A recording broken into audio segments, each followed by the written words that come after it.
Should we start? Yeah, Okay. When you want. So, everybody welcome. We are here live from Zaragoza, from Ethiopia Center for Art and Technology. And this is another offDAC talk, offDAC event, where we invited for today two multimedia artists, Paula and Nishijima and Azahara Cerezo. And the topic we will discuss today is gender, technology, and power networks. To introduce offDAC, it is a feminist, decentralized artistic community which is focusing on researching the intersection of feminism, art, and technology, and is open to everybody who would like to join. You can check all the activities and details on offDAC.com. And today's talk will be on the topic gender, technology, and power networks. And to introduce the invited artists, Azahara Cerezo investigates the scope and effects of digitizing processes in the territory, understanding it as a knot of elements linked to the experience of space and time, corporeality, the fragmentation of work, or the crystallization of memory.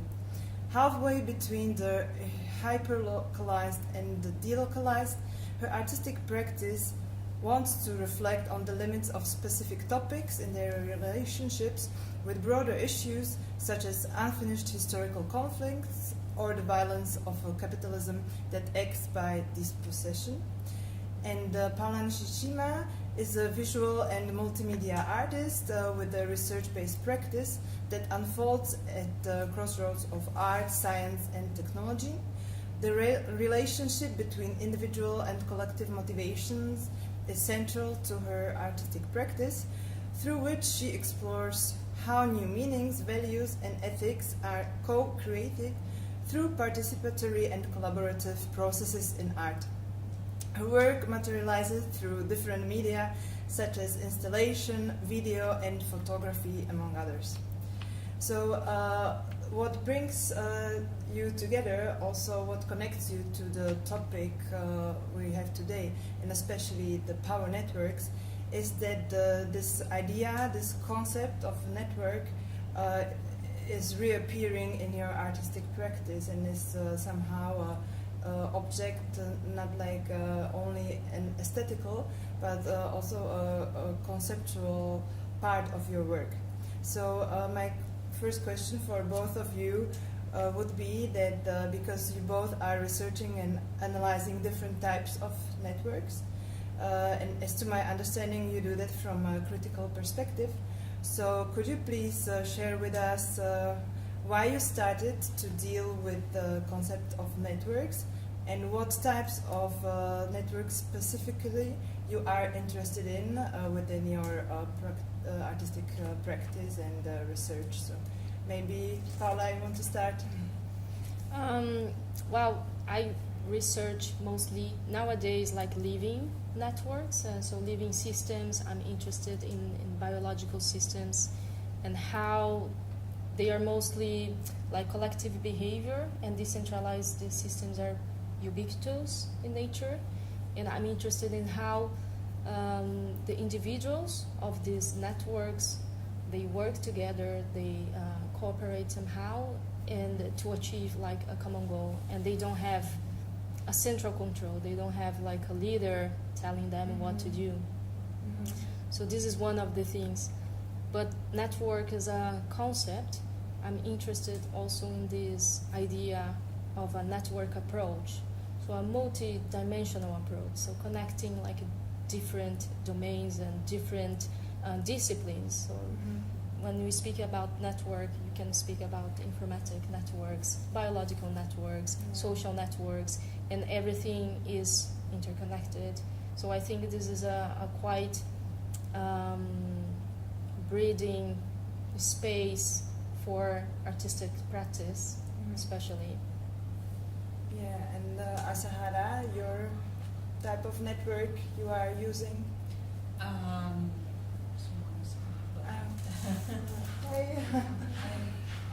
You can join us. Hi. Yeah, thank We started because We already started and we are streaming live, so that you know that.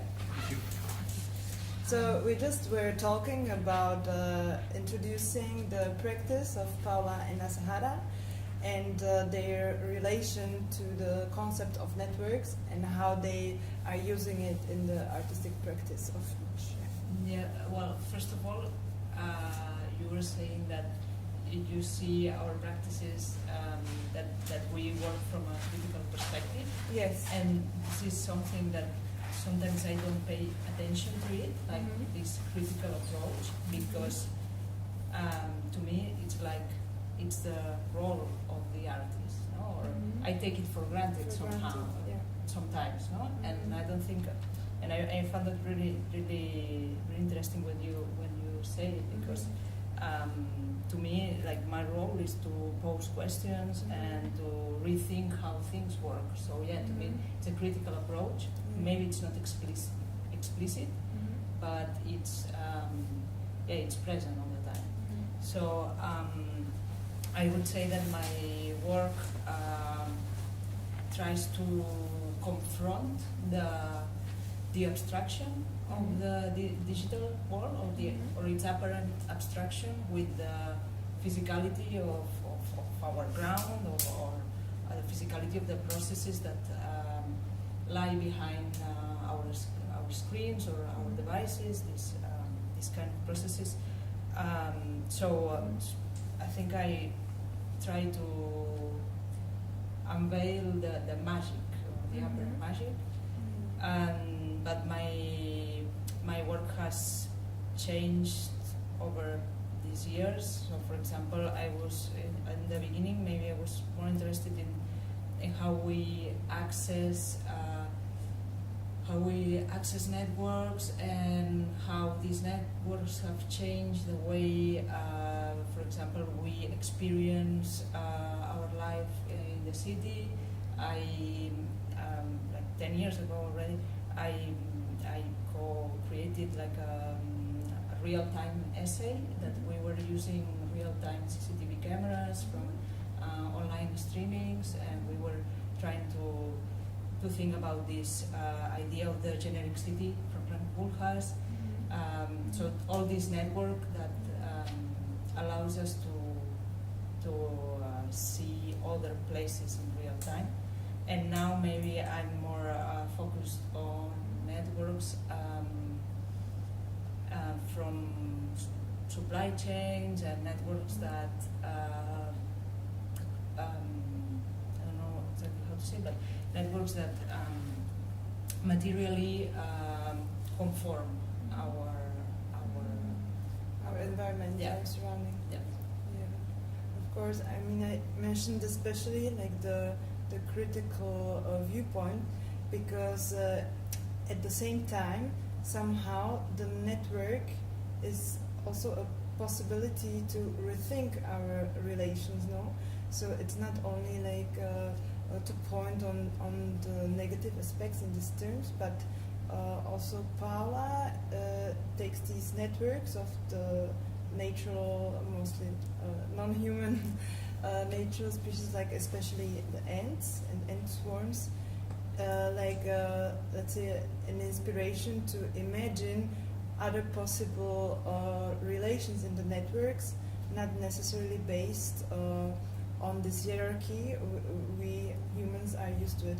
So Paula, maybe to elaborate on this, like where exactly do you see the moments like we can learn from the other non-human networks that are being created, and how could we apply it to the way how we do relate with each other?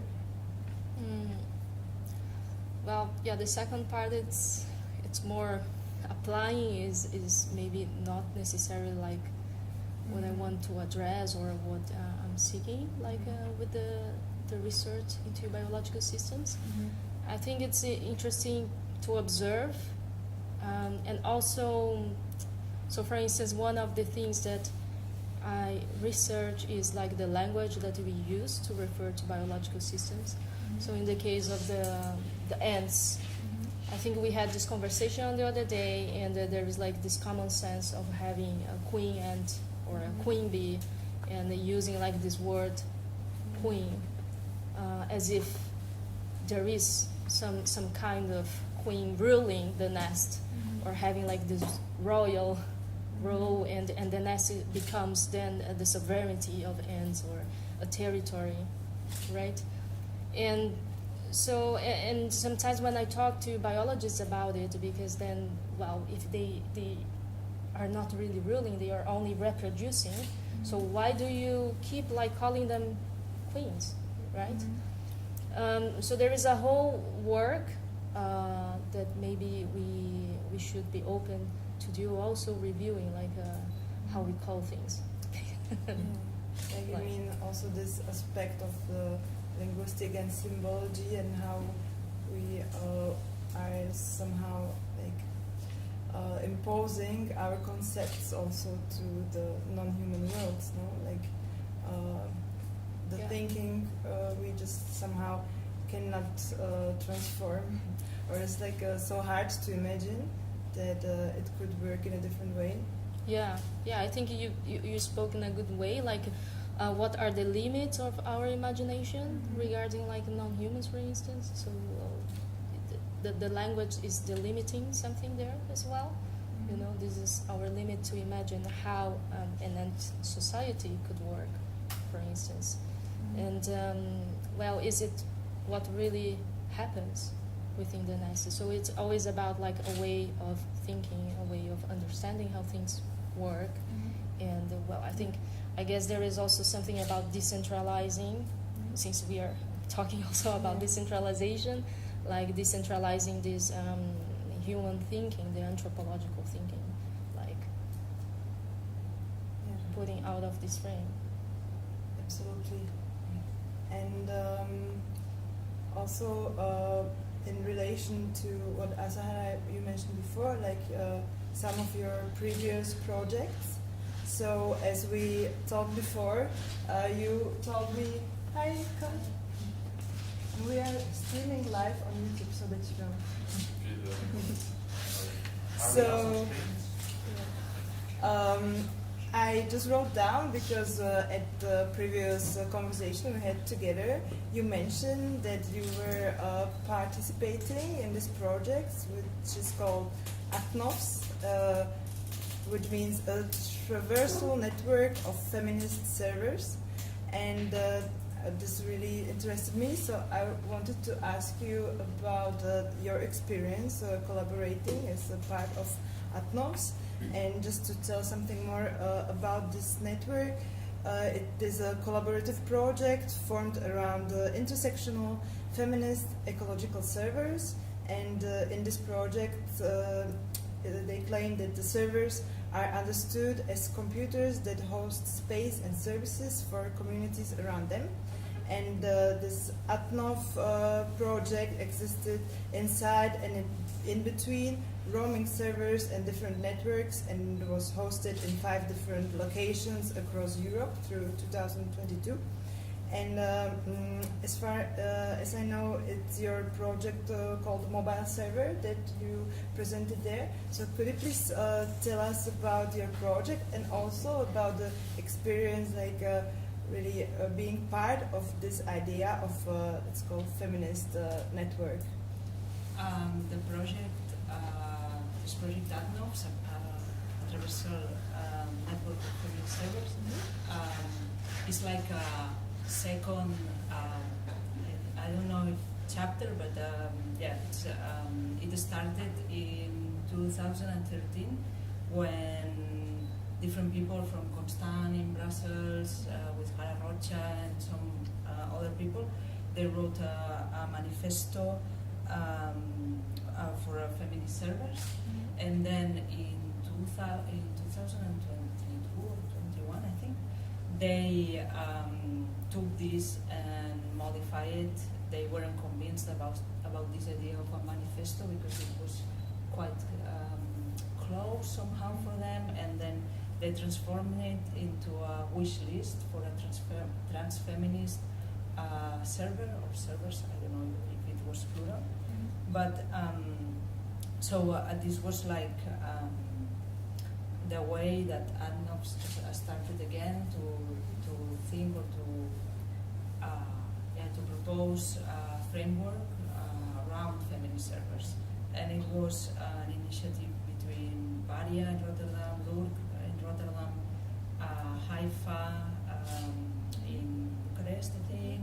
Well, a few initiatives, and yeah, their proposal was to travel between each other and have this community space for rethink feminist servers. So I joined them because I already had this mobile server project. So they invited me to join their project, but they had already had like most of the gatherings. So I arrived almost at the end of the project, but they had built or set up this portable server, which was called Rosa. I think it's still online. Rosa is a Raspberry Pi, works as a server, but the interesting thing for me was that Rosa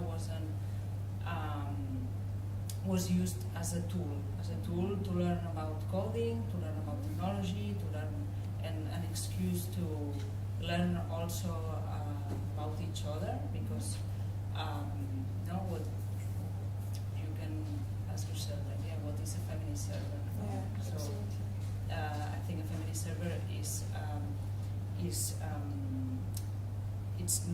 it's because it's not focused on learning about the specific technologies, or focused on efficiency. It's questioning all the terms that we assume sometimes when we work with technology, like speed or efficiency, 24/7, all these kind of concepts. And it's also about having this common space to take care of each other, and to take care also about the server. And the server was traveling also, so that's why I was saying that it was a tool, because it was something that people brought to the following gathering.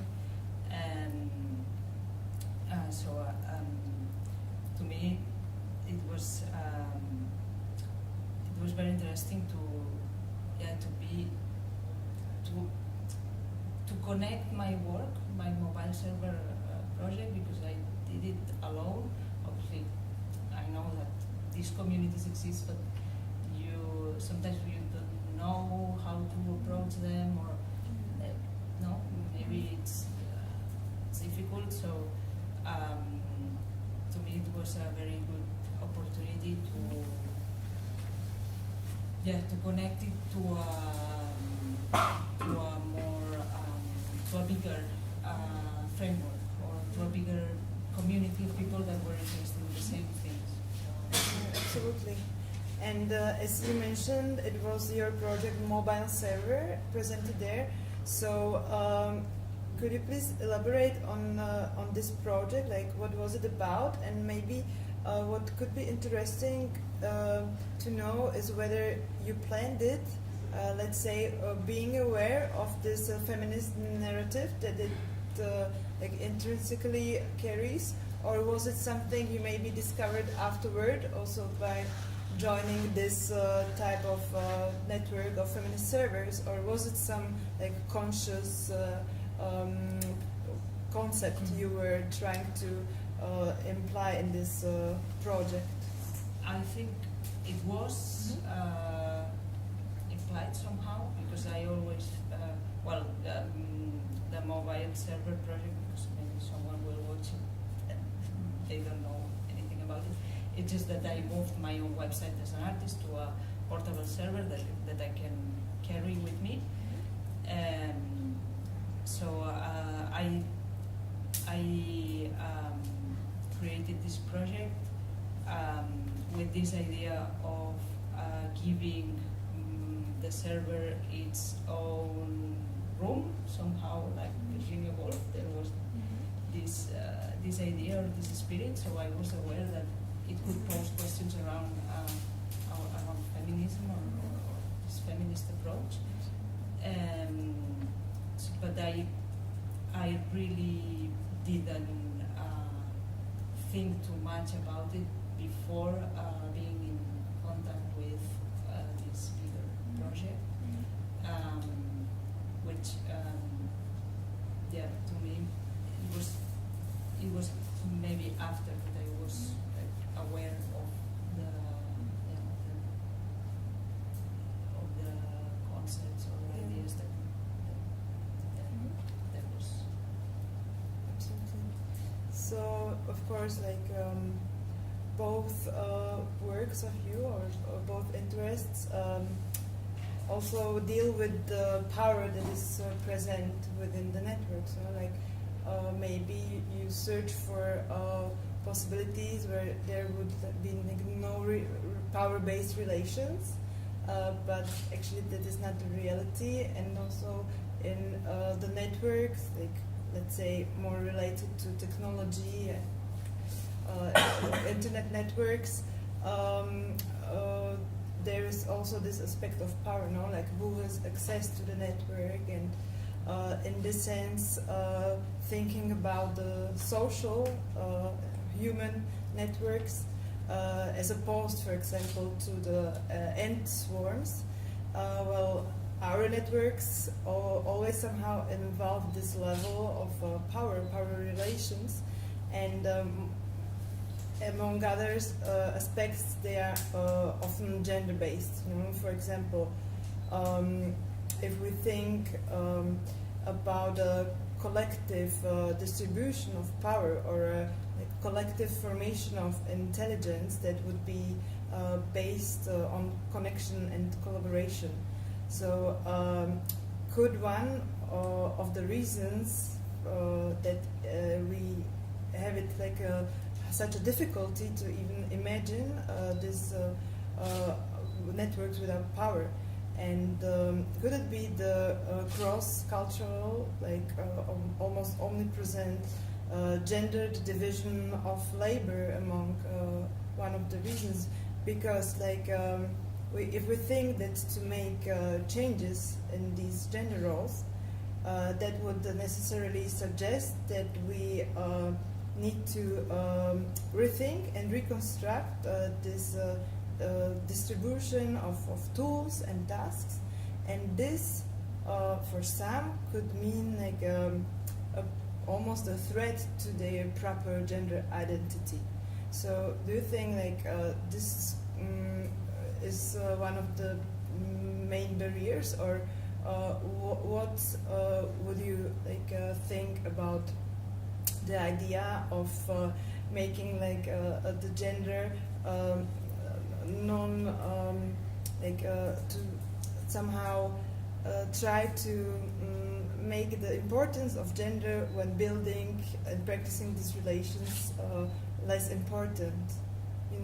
For example, animals, they don't identify the relations through gender. So could it be maybe some solution? Well, I guess the problem is always about control and to use a contemporary word, privilege. Mm-hmm. So who wants to give up their privilege, right? Yeah. And how can you make them to give up privilege? So I'm a bit maybe radical in relation to this. I think that there's no you have to cut the head of the queen or the head of the king, but within artistic practices, I think there is also something important happening in the sense that there are many questions being raised, and we put these in different contexts where making room for reflection about it is possible. And I think it's difficult to make someone to give up the power, to give up control, just to give up. in a way, and it's also interesting to think about how does this power or how this control emerges out of something that is supposed to be decentralized or equal. If we think about like living systems, for instance. So I'm also interested about like this movement that is the other way around, which is not only like decentralizing things, but also how from out of decentral or distributed systems there is always like a power emerging out of it, because it has to do with the way how we understand the world. So on the other day I gave like this example about this debate between sovereignty and power networks. So what will prevail somehow? So a network has a power against a sovereignty, it has to be constituted as unique as one block, the United Nations. I don't know, even if you have like different countries, it can only enforce like the power through the right of being one, and then one unique power somehow. And then like the way how we perceive and we understand like these dynamics is interesting, because how can one not perceive or understand this way? How can we escape from this, you know? Or like in relation to technologies, blockchains or dynamics within DAOs that we have been discussing, there is always like some kind of, well, blockchain doesn't work only with distributed technologies. There's always some centralization systems that enables somehow the discourse about the distribution of the technology, and within the dynamics of DAOs as well. So, well, everything to say that maybe there is a step which is like reflecting about it, and how could we also address this through artistic practices, which is what we are doing here somehow.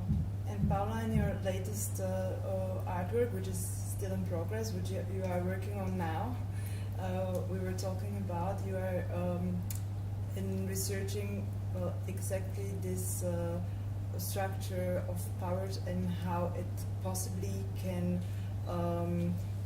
evolve, or what forms it will turn into when one is at the decision to give up the power or not. But this time you are using it through a kind of a game, type of game that you are using to imagine these networks. So could you please tell us more about this idea? Yeah, I had this idea of kind of engaging people and posing them like this simple decision, like whether do you want to give up power and be part of a greater ensemble, and what is the cost of it. So it's mostly like a question to make you reflect about it, because at the end we are already part of a greater ensemble. So it's more about it. And then the game would be like the power of what I call the master would be to have like the global view of the network. So it's someone who has like the top view, and then you can look at how the network forms and somehow control it through the game. And once you give up power, then you go to the ground, and then you have somehow like the view of an ant. So let's say, so you only see what is next to you. So your only possible connection or interaction is the local one. And through these two different views that we all have them as humans, we all have them, try to make people reflect about it, and what would be like the effects of having like a bigger network to achieve a goal, or just fight alone trying to control everything. So This is, Interesting. yeah, more or less the framework. Yeah. And also when talking about the power networks related to technology, so you mentioned, Azahara, that you are also interested in understanding this materiality, like this maybe physical form, or really trace back where these technologies come from. And in your latest project, you are working on disassembling computers and tracing back the origins of their parts. And I believe that this also is sort of an environmental perspective you have. And could you please explain us what is your objective in the terms also about tracing back this environmental aspects, but not only this, because the exploitation that is related to the technology is not necessarily only environmental or on natural resources, but is also related to labor and to labor that in these factories of electronics, mostly located in Asian countries, where they employ women in bad conditions. So it's a sort of this level of double exploitation. Is this something you consider or you discovered during your research? The project I'm doing now comes from some other previous projects. For example, a workshop called Rare Roots, that it's a workshop I do sometimes with a colleague, that in the context of an exhibition we try to research from where the devices that are being used in the exhibition, from where they come from, what's the story behind it in terms of the companies who are manufacturing them, or all the geographies that are part of the final device that you cannot know. Sometimes it's really difficult to trace back all this story. So it's also a way to make this opacity visible somehow.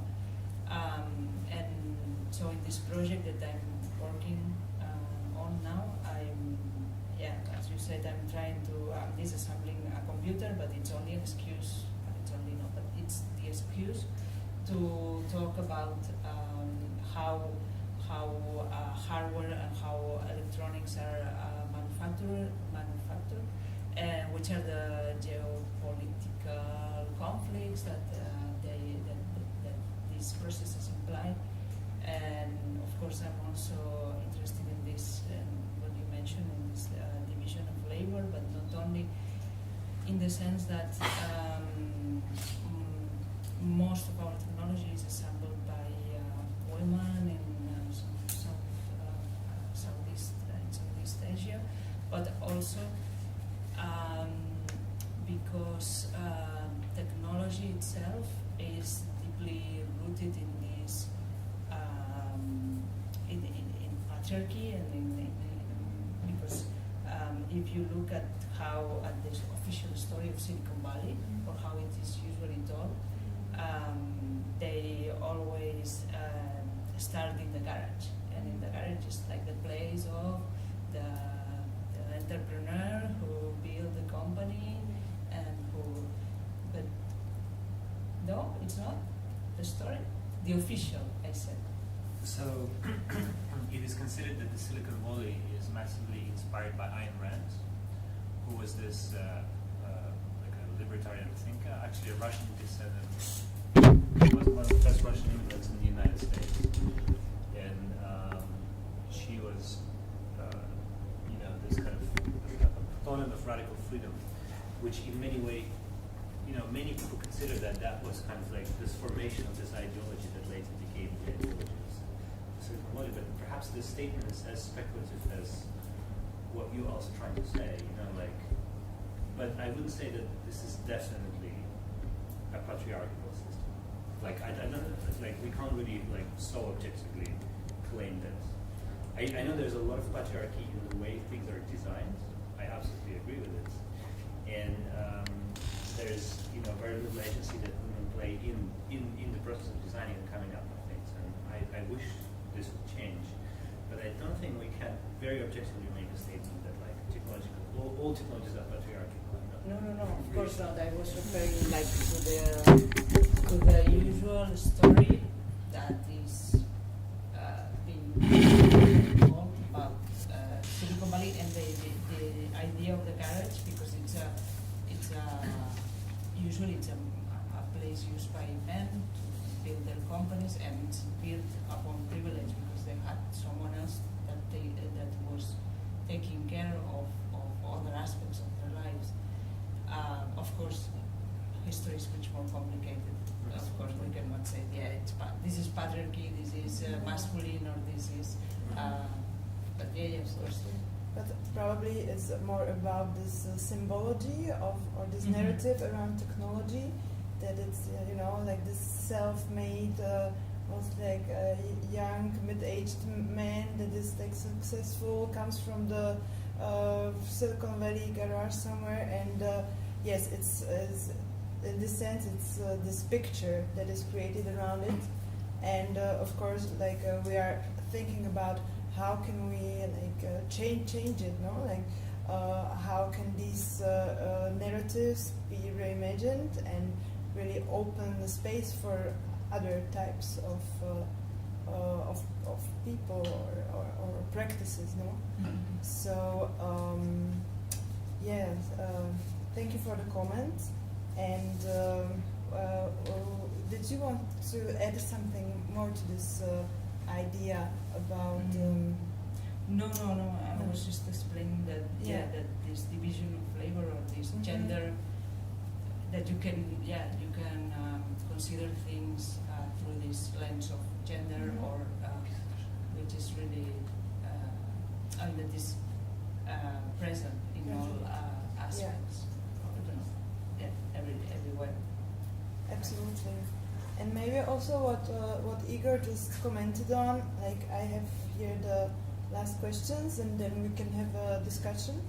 But the last question, both of you, like exactly because of this, let's say, problematic dichotomy that on one hand, like there is this undoubtedly like this technology-related exploitation, environmental exploitation of resources, but also the exploitation of labor. And if of one hand, like we want to, or we are trying, like with our feminist perspective on technology, we are trying to conceptualize technologies and emerging technologies especially as instruments that would bring like empowerment and change and liberation. But on the other hand, if we are like confronted with all these facts which we can't pretend we ignore, these gendered networks that are oppressive and excluding women on multiple levels. So given this dichotomy, what would you think are the strategies that we could employ to reclaim the technology and appropriate technology as a tool of empowerment instead of a tool of exclusion? Well, on the other day we talked a little bit about technological bias, maybe. So I told them, my ex-husband, he worked in a company who programs like these machine learnings to parse curriculums. So companies that have like to select curriculums out of 1,000 of them, they have like this technology, and then they can customize what they want to filter, for instance. And gender, nationality, and other aspects are main filters for these companies, for instance. And then the question is, why do you want to know whether this person, the professional, is a woman or a man? or do you want to know from which country this person comes from? You know, what is it really important? And then, of course, it is important for the companies, because if you hire a woman that is around like 30 to 40s, this woman can get pregnant, for instance, and then she's gonna get on a leave for pregnancy and be a cost for the company. So there is this kind of underlying, well, we are calling this bias, but I just think it's another kind of power trying to take control, you know, of what kind of body you are hiring to your company. And there is always like some human there making the choices. So does it make difference whether this person who is customizing this technology is a man or a woman? Do you think that it makes difference? I think so. I think it does, right? So, and this is a very basic thing, and that is already happening. Like it's that's very common.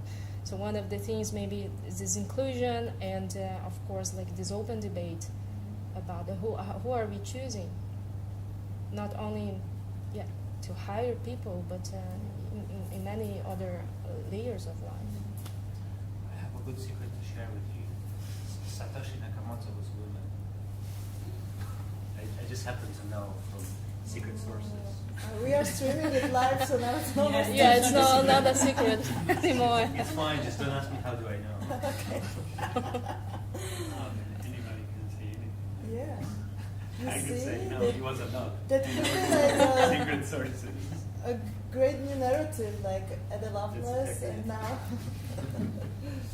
So, and Azahara, would you like to add something about this dichotomy of like the negative aspects of technology we can't ignore and are aware of, and at the same time like using it as a empowerment tool? I think it's a matter also of assuming the contradictions. We have to work among all these contradictions all the time. No? Paula was also raising a question in the first day. Like I work with some. You will explain it better than biological, natural materials, and then maybe you can explain better like the. What was Then, exactly the? Yeah, because people sometimes ask you why you're using some sort of materials that are, I'm not sure if it was plastic, but they were. They The were ant colony, I think, Yeah. like the gelatin based. Exactly. Yeah. Sometimes I use bioplastic with gelatin, which is an animal product. Mm-hmm. Comes from animal, and then sometimes people question, but you want like to be sustainable, or you want to address some more ecological, use of materials, but you are using animal-based material. And well, yes, but it's still a biodegradable material. So there are these nuances that sometimes we have to confront ourselves and be critical, of course, about it. And but yeah, for me the question was also like to what extent it is my role to accomplish somehow like the task of being completely vegan in my practice, or making of these a central point of it. Yeah. That's what. Yeah, that's why I was saying like you have to assume the contradictions and try to work as an artist and through this. So I don't have a particular strategy. That's what, or at least that's what I tell myself. Like you cannot. I mean, you will use digital technologies to talk about digital technologies, but otherwise, Merlina always says like, but otherwise you do nothing, you just stay at home, and so I think it's difficult. For example, I'm part of I'm a working member of a cooperative. All the projects that I do, I try to. I think it's important to give space to women who work with technology, but it's not like a clear and close statement. It's something we try to do because we are all women, and we work in that way. We also try to give artists support in the long term, which is another thing that is important, not only like gender, but challenging these logics of short-time projects. I think the strategy is basically maybe working on building some community and in the long term and work together or work not always together but in connection with each other. Yeah, absolutely. Are there any further questions from our public? Any secrets? I have Yeah. secrets. Something else to disclose. I can I check. can't tell you my seed phrase.